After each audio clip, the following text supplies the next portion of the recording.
Brothers, man, this is the one and only. This is the one and only Coach Quentin Sharon Carson. Make sure you like, subscribe, share, comment, copy, paste, post, repost, do it all. Um, I'm coming back, taking some L's for the last 2 years. And when I say L's, major L's. Some family members have left Earth permanently. So I haven't been motivating or sharing anything, just taking that moment in. And I'm here, I'm back. So I want to say hello to the ladies. I want to say especially hello because I did a Google analysis and it seems like some ladies are some of my biggest fans. However, in this day and time, I want to get to the men, to the brothers. So I'm inviting you into my home for the first time. You can see the library in the back, books everywhere. I'm so behind on my books and my reading because of that huge loss that I've experienced over the last 2 years with family members. Nevertheless, I want to get back. I want to make this real quick. I hope I don't keep you long. I don't want to keep you long. I want to be able to share quick, effective communication and make sure you get the message and you live a productive, freer, happier, more fulfilled life. That is my goal. I want to come to you and be transparent and open as possible so you know that this is real. It has taken me 3 years to find out what exactly happened. I was so disgusted. My boss looked at me and saw the disgust on my face. And I made the mistake. Here's the mistake I made. I'm going to be open, honest, transparent, brutally honest. So my platform is for men at this season. In this season, my platform is for men. So I'm talking to all men, my brothers, because I want to be able to coach you and motivate you and inspire you into a new beginning. My last video, I think it was my last. I'm certain it was my last. I talked about toxic women. I shared with you some traits about toxic women, who you needed to avoid, who you needed to get rid of out of your life. And I'm going to share with you my personal experience, which was the last woman I dated, which was by far, since I started dating from high school up until this moment, 2021, I think it's May the 26th, 2021, she was by far the most horrible human being I've ever met in my entire life. Horrible. And I'm going to share with you why. Not only did she admit suffering from anxiety disorder, which is a mental disease, according to some mental health professionals, and I'm not a mental health professional, but according to some mental health professional, it is a mental disease, a mental disorder.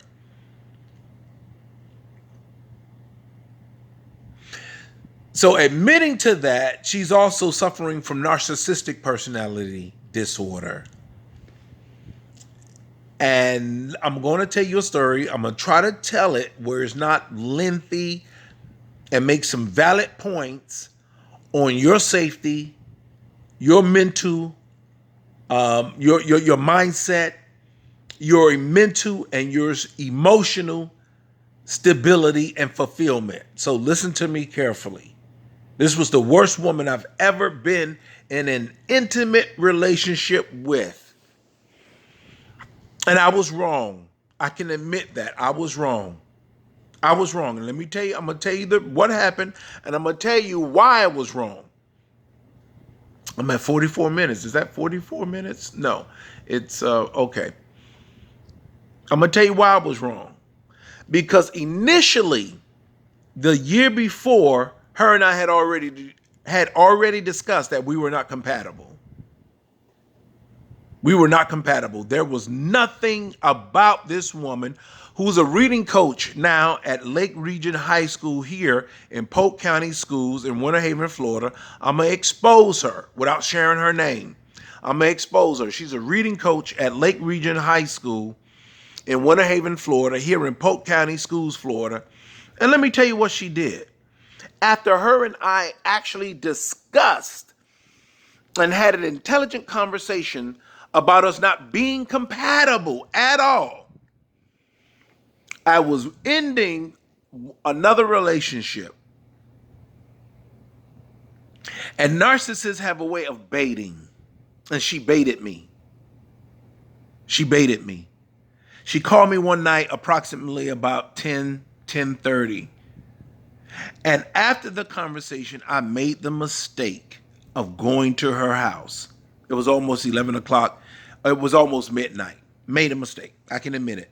Made a mistake. You have to own your success as well as your mistake, or you'll never be great at anything. So I make no excuse at all. I made a mistake. I shouldn't have left my house knowing that we were not compatible on any level, mentally, emotionally, spiritually, artistically. We had nothing in common. Nothing. I told you in my last video that if you can list 20 things about a woman and 18 things she's possessed, go with her. That's your woman.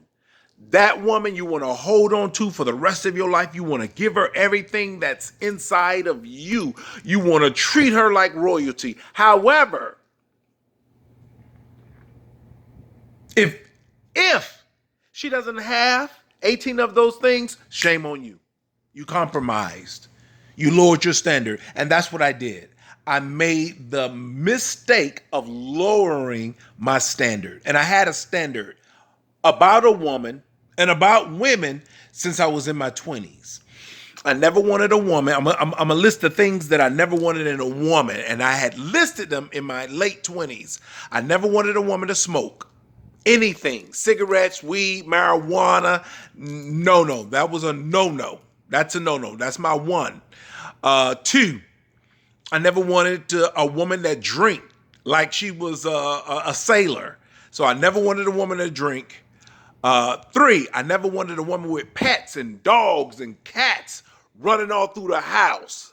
You know, you understand that if you had a grandmother. The only people that will understand that is a man or a woman that had a grandmother that says dogs are not supposed to be in the house. I'm saying that softly. That's not how my grandmother said it initially, but I'm saying it the softer way.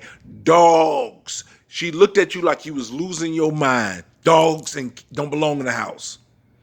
So I never wanted a woman that smoked cigarettes, weed, drugs at all, ever. I never wanted a woman to drink like she was like it was water. I never wanted a woman that had dogs and cats all over the house. Well, this one had all three. Shame on me. I can admit it. I was wrong. She had all three. She smoked cigarettes, so I was done with her. I saw her one evening drink 4 bottles of alcohol, and I was like, "You a social drinker?" I was incredulous. 4 bottles of white wine she drunk in one evening. The third one, there was dog fecal matter from the bottom of her staircase to the top in her bedroom. And I said to myself, this has to be the nastiest, most disgusting woman you have ever dated. And I sat back and said to myself, what's wrong with you? Where are you? I actually had this conversation with myself. How did this woman get your attention? That you have never in your life, you are 46. I was 46 at the time, 46, 47. I'm 50 now. 46, 47, and I'm having a conversation with myself, within myself, saying, how in God's name did this woman get your attention? She baited me. Narcissists have a way of baiting men. And she got me. She got me based on, I'm at 10 minutes now. She got me based on the mere fact I discovered. It took me 3 years to put this all together. 3 years. I was working at a school in Winter Haven, Florida called Denison Middle School. By the time, just in less than 3 months, and this is verifiable. You can call the principal and ask the principal this. All of this is verifiable. So I'm not, I was motivating sixth grade, seventh grade, and eighth grade single-handedly. 900 students, one person. I was the disc jockey over the dance. 95% of all the assemblies and student activities, 95% I was involved in. 95%. And I realized the narcissists don't like that. They love what you do. They just hate it's you. So she came into my life for the sole purpose to destroy me, to bring me down, because in her mind, she had did a background check on me and found some things from 30 years ago. That's what narcissists do. 30 years ago, and she had the audacity to call me and ask me about what happened with me and a woman from 30 years ago.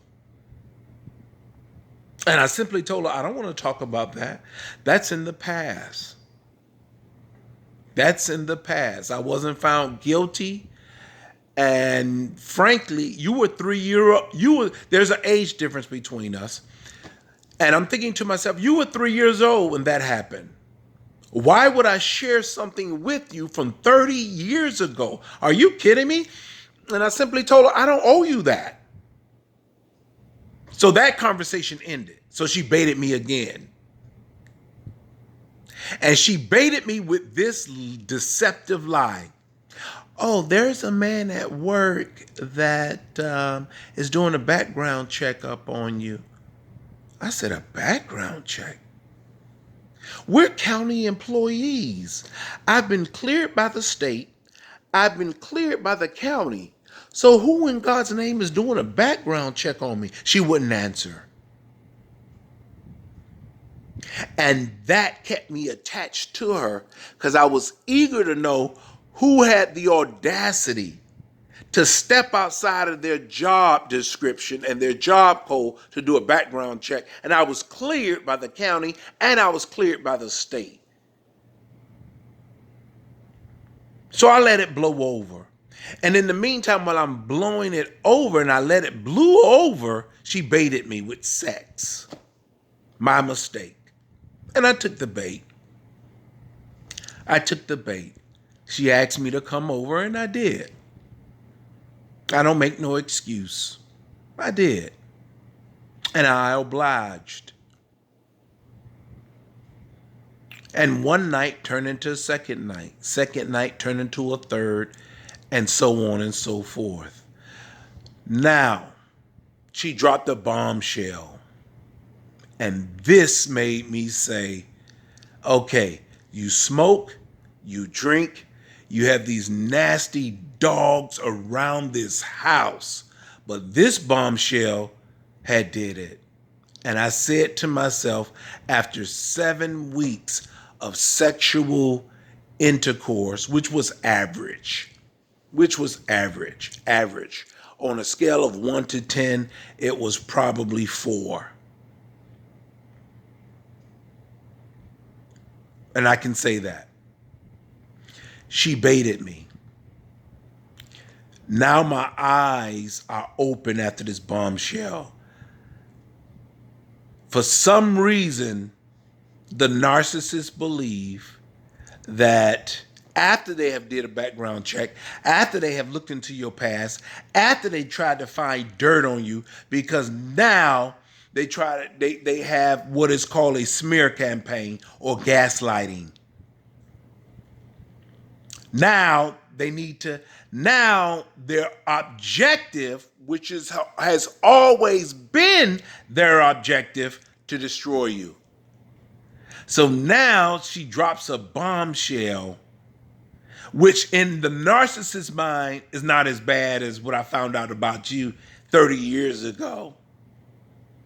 She says, I have herpes. I damn near jumped out the second floor window. I said, oh my God.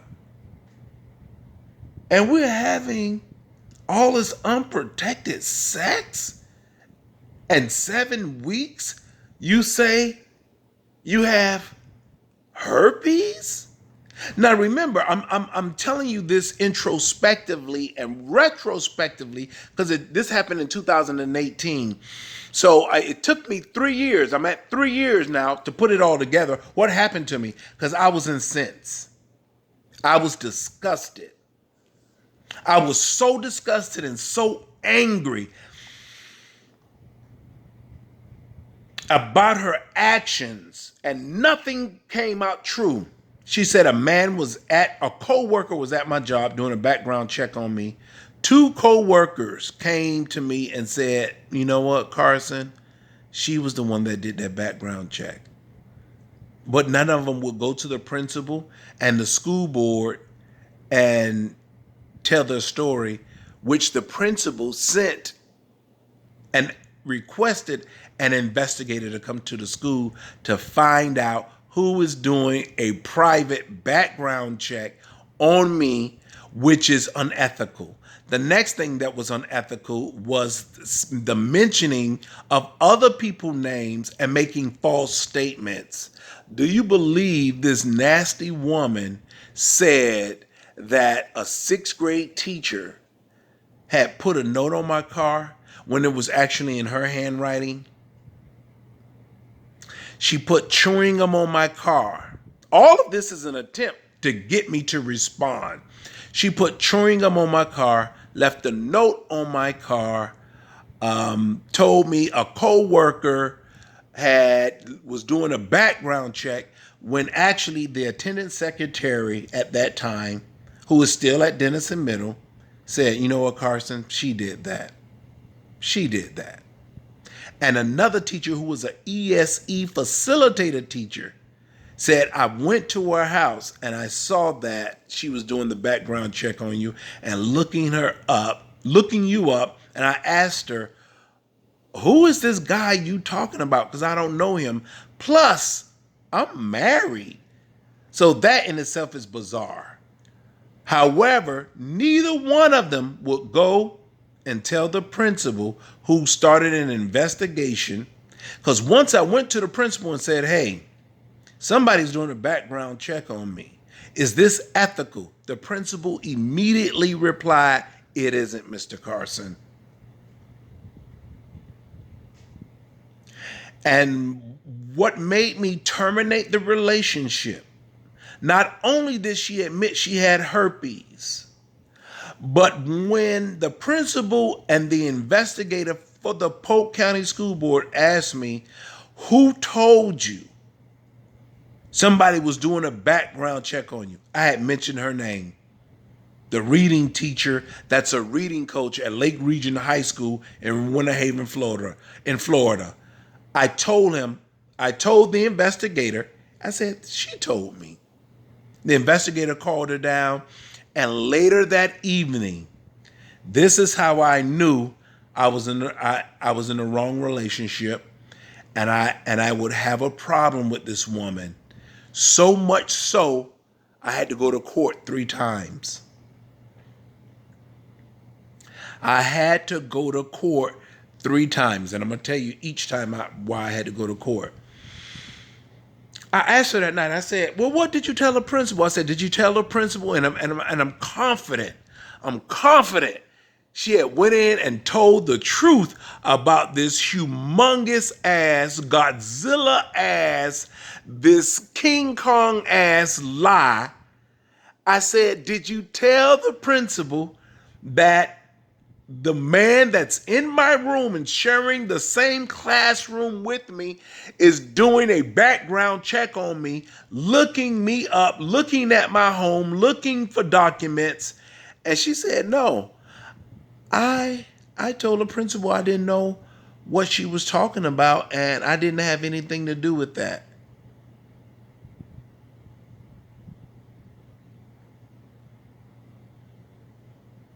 I said to myself, I said, damn, the principal must think I'm crazy.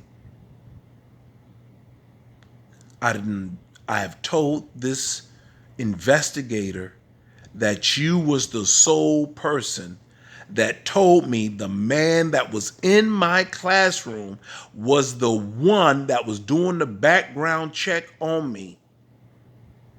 And now you say you have had nothing to do with it? I should have ended the relationship then, but that relationship actually ended in my mind. Because now I'm confused. I was confused. I was upset. I was disgusted. I felt betrayed. So I had so many emotions going on. On top of that, we're having sex like 5 days a week. So now my heart and my mind is everywhere. Everywhere. I can't even think straight. I couldn't even think a clear precision thought. And I was so used to being precise and clear and so targeted. I didn't know who I was. And the principal didn't even know who I was when she looked in my face. And she eventually said, Mr. Carson, I'm going to go back. Let me go back before my last conversation with my principal. And I still call her my principal because there's huge respect there. Let me go back. The first time I went to court, I ended the relationship. I wanted to get out the relationship. So I went to retrieve my personal items from our home. She lived like 5 minutes from the school, but was late 2 years in a row. I don't know how that works. Late every single day. Every single day she was late, and she's only 5 minutes away from the school. So I started staying over and spending the night on school nights because she was only 5 minutes from the school. And I figure, the school is right there. So to make my commute easier. Nevertheless, I went to her house to retrieve my personal belongings. And do you know, this nasty asshole, nasty woman had put all my personal belongings in a garbage bag and put the garbage bag in her garage. All my professional clothing, she put in a garbage bag and put the garbage bag outside of her house. I called the police immediately, Winter Haven Police Department. So you can look all of this up. Just go to, I encourage you because I'm being open and transparent. Winter Haven Police Department, 2018, March 2018.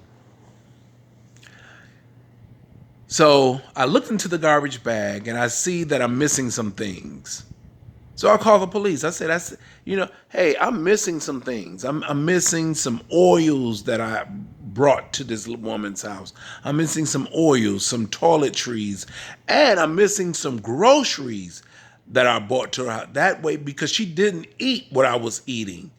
I have an athletic performance diet, and I'm going to get to part 2 in a minute.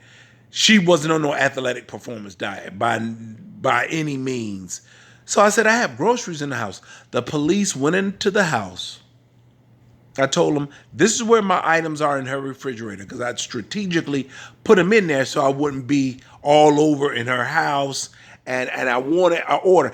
She had no order about anything in her house. It was dog fecal matter all over the house. I stepped in it one time and I was so disgusted. I don't know why I stayed. Just like I said, it was my fault. My fault. Okay, nobody needs to say, comment, that's your fault. That's your fault. I know it's my fault. Lesson learned. Lessons learned. My fault. I should have left when I stepped in the dog fecal matter in her house. That made me disgusted more than anything. Nevertheless, moving forward, I digress.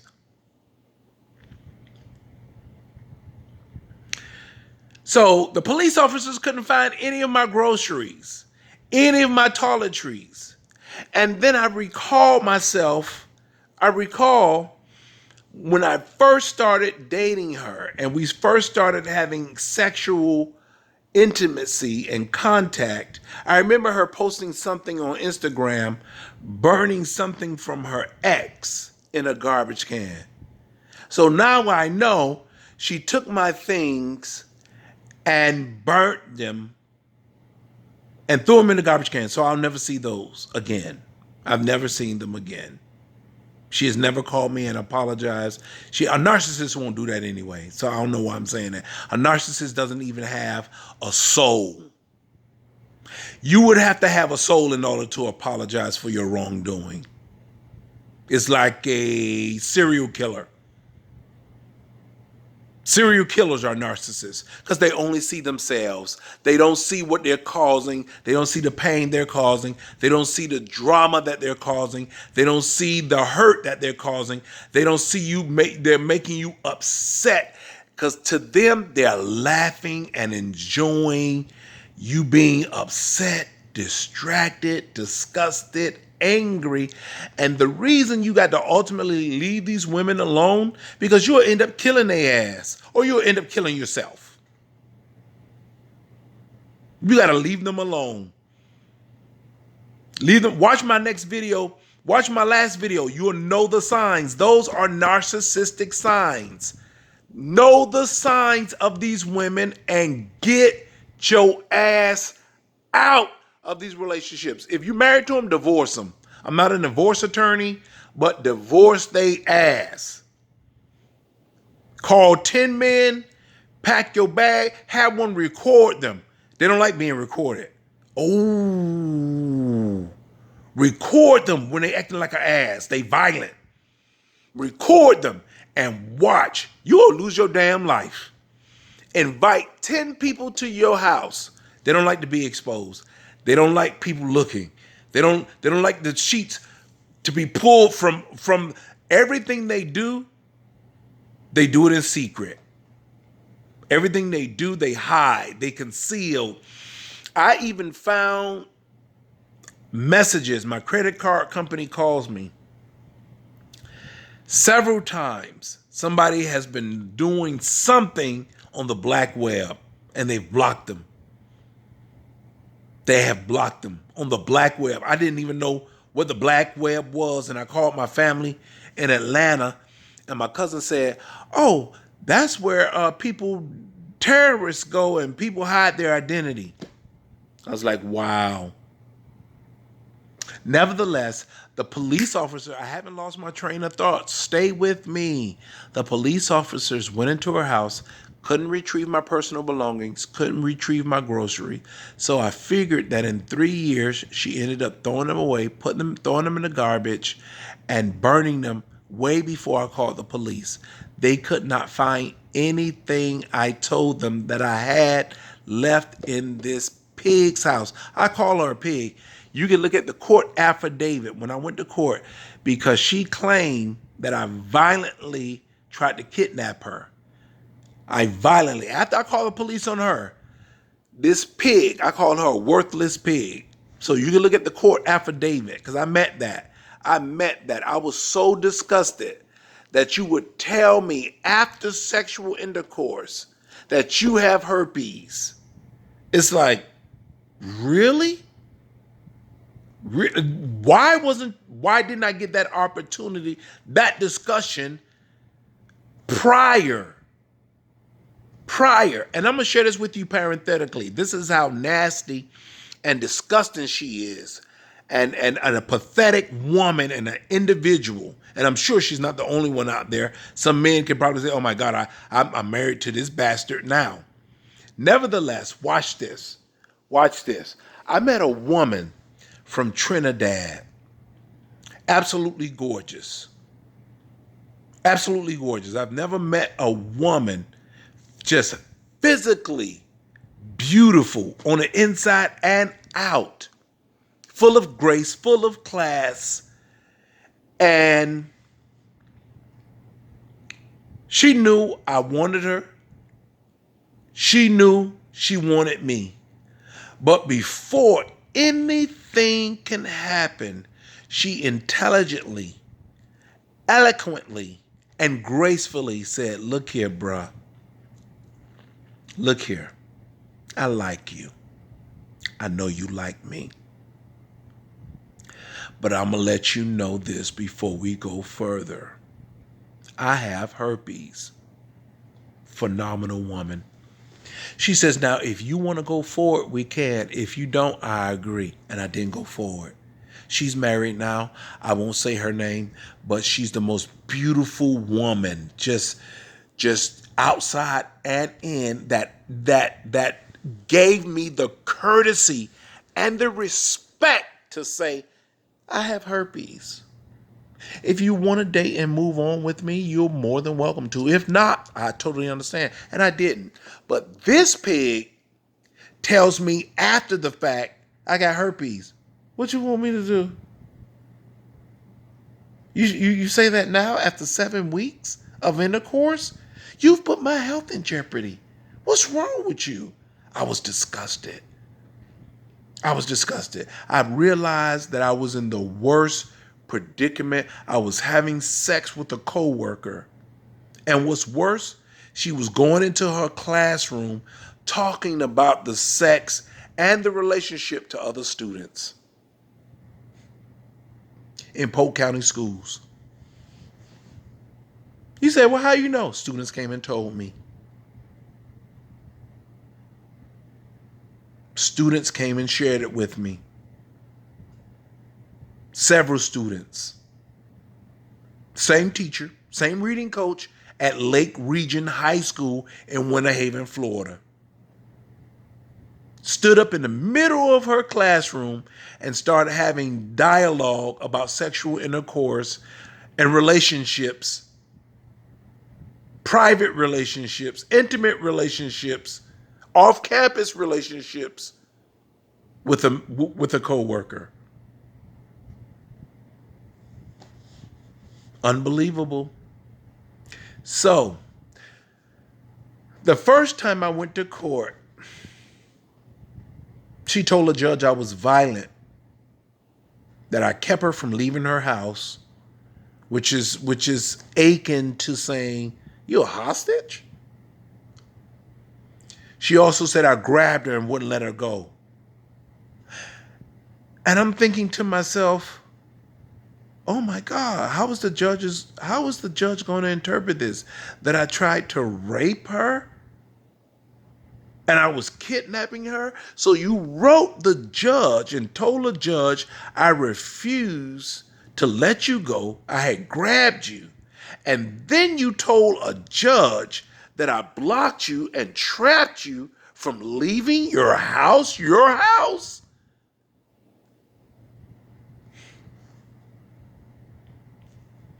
The judge said, well, Mr. Carson is going back to work, one, because we worked together. So I couldn't go back to work until the restraining order was solved. I couldn't believe it. I couldn't believe I was in court. However, I shouldn't have answered my phone. My mistake.